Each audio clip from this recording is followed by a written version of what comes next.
¿Cuál es la verdadera historia de Jesús? Seguramente todos conocemos un poco de la historia de Jesús, pero si nos preguntamos cuál es la verdadera historia de Jesús, podemos decir que en los 4 evangelios que tenemos, a pesar de que tenemos estos 4 evangelios, la historia de Jesús a veces no nos queda lo suficientemente clara o completa. Por ejemplo, científicamente hablando, sobre Jesús no tenemos muchas evidencias acerca de su paso por la tierra. Acabamos de celebrar la época de Navidad y sabemos todos, o si no lo sabe, entérese, que Jesús no nació en esa fecha. Jesús no nació en diciembre, dicen los expertos biblistas que probablemente nació en octubre, otros dicen que fue en otra fecha del año, pero se toma diciembre como una fecha simbólica para poder celebrar el nacimiento de nuestro Señor Jesucristo, ¿no? La misma Biblia deja huecos sobre la vida de Jesús. La Biblia deja huecos sobre la vida de Jesús, por ejemplo, lo vemos cuando se anuncia, cuando es bebé, lo vemos a los 2 años, y después de los 2 años lo vemos a los 12 años, no sabemos qué pasó ahí en medio, y después de los 12 años, ¿saben hasta qué edad lo volvemos a ver? Hasta los 30. ¿Qué pasó en esa edad? No sabemos muy bien qué fue lo que ocurrió durante esos 28 años que no se nos narran, ¿no? E incluso hay gente que le gusta imaginar y sacan sus revistas o sus artículos y dicen: Jesús en ese lapso viajó a Egipto, viajó a Cachemira y aprendió de los grandes sabios, aprendió de los gurús para poder sanar. Y otros dicen: no, la verdad es que no viajó a ningún lado, era pobre y no podía viajar y vivió una vida normal siguiendo el oficio de su papá, que su papá, ¿a qué se dedicaba? Era carpintero. Bueno, pero la palabra en griego exactamente lo que dice es que era más bien un milusos. Era un milusos, le hacía lo que salía en ese momento, las chambas que podía realizar. Entonces, Jesús es un personaje histórico muy conocido, pero a pesar de que es el personaje histórico más conocido, también es el más criticado y es el más puesto bajo sospecha, bajo lupa de cuál es la verdadera historia de Jesús. ¿Quién es realmente Jesús? Los historiadores hablan de un historiador judío de esa época, muy famoso, que era judeo-romano, o sea, judío y romano, que se llamaba Flavio Josefo.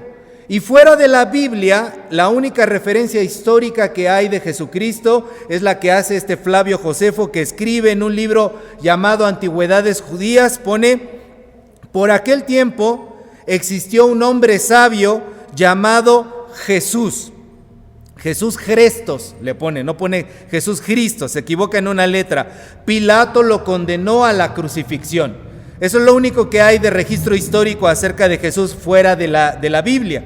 Y hay quienes pretenden desmitificar quién era Jesús, de dónde vino Jesús. Y actualmente en el internet usted puede encontrar videos de todo tipo. Hay quienes ponen en tela de juicio los evangelios y dicen: no.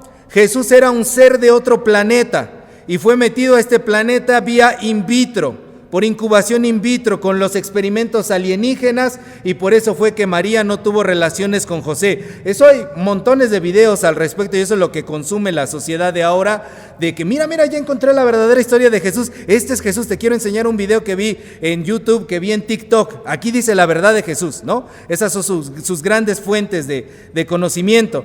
Y en el ámbito de la teología también los expertos hablan que hay una división entre el Cristo de la fe y el Jesús histórico. O sea, una cosa es lo que creemos sobre Jesús, que elaboramos esas doctrinas sobre Jesús, y otra cosa es quién realmente Él fue, datos y hechos duros acerca de su vida.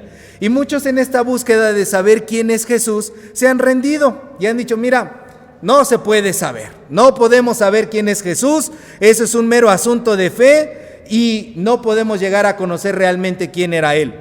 Y otros defendemos la idea de que los datos que encontramos dentro de la Biblia son suficientemente dignos de credibilidad para poder decir: este Jesús que está narrado en Mateo, Marcos, Lucas y Juan es el que realmente existió.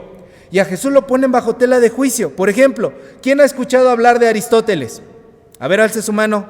¿Lo han escuchado alguna vez? ¿Alguien que hable de Aristóteles en la tele, en la radio? Ok.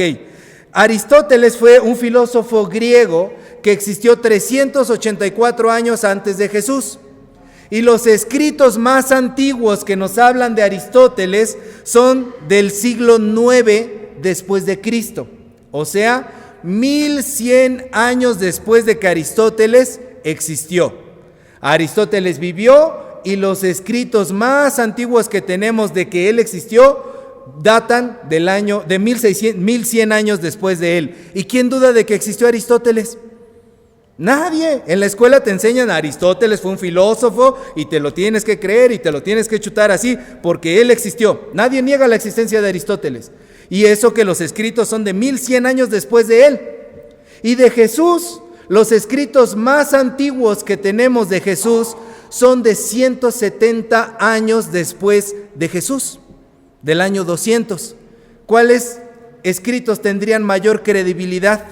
¿Los que fueron escritos unos 200 años después o los que fueron escritos unos 1000 años después? Pues los de Jesús, ¿no? De Jesús tenemos más certeza científica en los escritos que Él existió, pero todo mundo se atreve a dudar si Jesús verdaderamente pisó esta tierra. ¿No es una absurdez de la sociedad? Sí, creemos que Aristóteles estuvo aquí y Jesús, ¿quién sabe? Tú que crees en tu Biblia, en tu libro, con tu amigo imaginario, dicen muchos, ¿no? ¿Quién sabe si existió Jesús en esa tierra? Entonces, los que creemos que no hay contradicción entre el Cristo de la fe y el Jesús histórico, que son uno mismo, descansamos en la palabra que nos dicen los evangelios. Tenemos fe en Jesús. Podemos creer que lo que está escrito en este libro llamado Biblia es verdadero.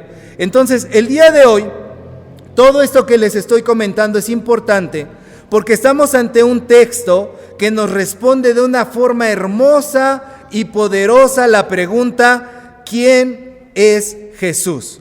¿Cuál es la verdadera historia de Jesús? A ver, por favor, sus Biblias abiertas, Juan 1, del 29 al 34. Y la respuesta que da el evangelista Juan, que pone en boca de Juan el Bautista sobre quién es Jesús, es maravillosa. Por favor, léanme el versículo 29. ¿Qué dice?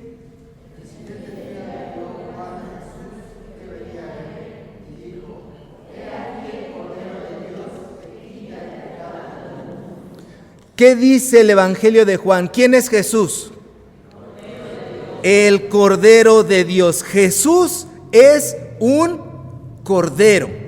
Jesús es un cordero. El cordero es un animal muy simbólico para el pueblo de Israel. ¿Por qué? Porque en la religión del pueblo de Israel sacrificaban corderos, mataban corderitos para ofrecérselos a Dios, como ofrendas a Dios. Y el símbolo es muy bonito porque el significado es el siguiente: yo sé que soy muy pecador, mucho, he pecado mucho, pero vengo a pedirte perdón. Sé que merezco morir. Por mis pecados yo merecería morir, pero vengo a pedirte perdón y te ofrendo una vida a cambio de la mía. Te traigo este cordero a cambio de mi vida. Padre, por favor, perdóname. Ese es el símbolo del cordero dentro del pueblo de Israel. Y hay otra costumbre. Ustedes recordarán cuando el pueblo de Israel salió de Egipto, festejan una fiesta llamada Pascua. La palabra Pascua quiere decir saltarse. Saltarse es lo que significa la palabra Pascua. ¿Recuerdan el día en que Dios los liberó de Egipto, de la esclavitud? En que mataron un corderito y con la sangre del cordero, ¿qué pintaron? Los dinteles, el marco de la puerta, pintaron el marco de la puerta. Y después de eso, cuando vino el ángel de Jehová, mató a los primogénitos, a los primeros hijos de Egipto, pero cuando veía la sangre en el marco, se saltaba. Por eso se llama Pascua, porque se saltaba esa casa y se iba hacia la siguiente. Entonces ese día la mortandad no tocó al pueblo de Dios y la gente que estaba adentro festejaba comiéndose lo que sobraba del cordero y no debían dejar nada de sobras. La gente tenía que acabarse todo el cordero. Entonces donde estaba el cordero significaba que estaba la presencia de Dios. El cordero entonces simboliza pureza, salvación, la presencia de Dios, y significa que de lo pequeño y frágil Dios puede hacer maravillas, porque el cordero es un animalito frágil, es inofensivo. Un cordero es una cría, es un pequeñito. Entonces uno quizá podría decirse: ¿cómo es que nos va a salvar este animalito que es bebé? ¿Cómo nos puede en su pequeñez librar? pero en su pequeñez y con su pureza, este Cordero nos salvó porque acabó con la serpiente del pecado y acabó con un león rugiente. ¿Han leído en la Biblia donde dice que Satanás anda como león rugiente? El Cordero derrotó al león rugiente que es Satanás. Entonces nos enseña que este corderito acabó con las desgracias humanas. Nunca menosprecies a un cordero, por más pequeñito e inofensivo que parezca. Entonces, donde está el cordero, en la casa donde está el cordero, está la presencia de Dios ayudando a que la muerte no invada esa casa. Entonces, si Cristo es el cordero, significa que si en tu casa está Cristo, Cristo va a evitar que la muerte entre a tu casa. Y la muerte significa muchas cosas. Alguna vez los que tomaron la escuela dominical de Proverbios recordarán que muerte en la Biblia significa todo lo que causa un desequilibrio en nuestras vidas. La muerte es la tristeza, la muerte es la amargura, la muerte es el llanto, la muerte es el dolor, la muerte es la escasez, la muerte es la enfermedad, la intranquilidad, la muerte es lo que rompe a tu familia, tus relaciones interpersonales, la muerte es lo que te quita el sueño, la muerte es lo que daña tu cuerpo, la muerte es muchas cosas. Hay muchas formas de morir. ¿Han visto ese programa? 1000 formas de morir. Pues hay muchas formas de morir. La muerte puede ser todo lo que rompe tu equilibrio en la vida. Entonces, donde está Cristo, la muerte no puede destruirnos. Así que entonces, hermanos, pregunté al principio, ¿cuál es la verdadera historia de Jesús? La historia de Jesús, de acuerdo al Evangelio de Juan, es la historia de un cordero que se opone a vencer la maldad. Es la historia de un hombre humilde que nació en la pobreza más insignificante, en el pueblo más X de la historia del mundo, que vivió la vida más humilde, pero que tenía el corazón más puro y proclamó e hizo la voluntad de Dios. Y de esa forma venció la maldad. Entonces, ¿quién es Jesús? Jesús es un Cordero, el Cordero de Dios que venció la muerte y que nos libra de todas las formas de muerte que podamos experimentar aquí en la vida y que nos libra de la muerte eterna, porque nos da vida eterna. Cristo permite que nosotros podamos tener vida abundante y nos enseña a vivir esa vida. Entonces, si pensamos un poco en la respuesta del Evangelio de Juan de esta tarde, ¿no les parece hermosa esa imagen de Dios, esa imagen de Jesús? Jesús es el Cordero. Y ahora ustedes dirán, bueno, ya se echó su choro, pastor, ya echó la explicación. ¿De qué nos sirve todo esto? ¿De qué me sirve a mí en mi vida, en mi familia, todo esto? Bueno, es que al contemplar quién es Jesús, y si piensas en que Jesús es un Cordero, puedes entonces mirarlo y decir, yo quiero ser como ese Cordero. Yo también quiero ser como ese Cordero. Yo quiero dejar a un lado las violencias, yo quiero dejar a un lado las rabietas, yo quiero dejar a un lado los insultos, los pleitos, los rencores, las maldiciones, las enemistades, los gritos, los reclamos. Yo quiero dejar atrás todo eso en mi vida. Yo quiero comenzar a ser una persona mansa, humilde, tierna, pacificadora. ¿O no les gustaría vivir unas vidas así? Porque si ya viven unas vidas así, amén, aleluya, hermano, usted ya se va a ir al cielo próximamente. Pero yo creo que yo quiero experimentar la salvación de Dios en mi casa, en mi vida. Yo quiero ser como el Cordero. Yo quiero ser como el Cordero porque el Cordero quita todo lo malo y trae todo lo bueno. Quiero que en mi debilidad Dios pueda traer buenas noticias a mi familia. Quiero que en mi imperfección, en mi pequeñez, yo pueda experimentar la presencia de Dios. ¿Quién tiene un hogar perfecto? ¿Quién tiene una familia perfecta? ¿Quién tiene una vida perfecta? Entonces, cuando yo veo quién es el Cordero, digo, yo quiero ser como Él. Quiero que todo tipo de muerte se aleje de mí. ¿O a usted le gusta vivir en pleitos? ¿A usted le gusta vivir en la angustia? ¿A usted le gusta vivir en discusiones? ¿A usted le gusta vivir en problemas dentro de su casa? A mí no. Yo creo que a nadie nos gusta vivir ese tipo de cosas. Yo quiero que mi vida se reconstruya. Yo quiero que mi vida avance. Yo quiero que mi vida se desatore. Quiero que mi vida progrese. Quiero que mi vida crezca.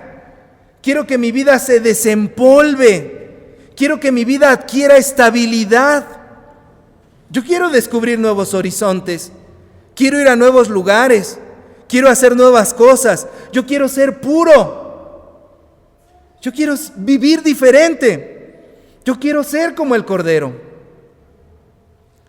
Y esa convicción, hermanos, esa imagen maravillosa que el día de hoy el Evangelio de Juan nos regala, es 1000 veces más convincente que todos los tratados, que todos los artículos, que todo lo que la gente escribe y hace videos y dice acerca de quién es Jesús, de lo que les decía al principio. ¿Por qué? Porque la descripción que da en breves palabras aquí el Evangelio de Juan, Jesús es el Cordero de Dios que quita el pecado del mundo, toca nuestra vida. Llega al punto medular de nuestra realidad. Nos toca y nos da una seguridad de quién es este Jesús en el que nosotros creemos. ¿Quién es Jesús? Es el Cordero.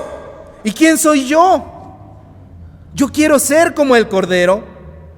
Si Jesús es el Cordero, yo soy el que le sirve al Cordero.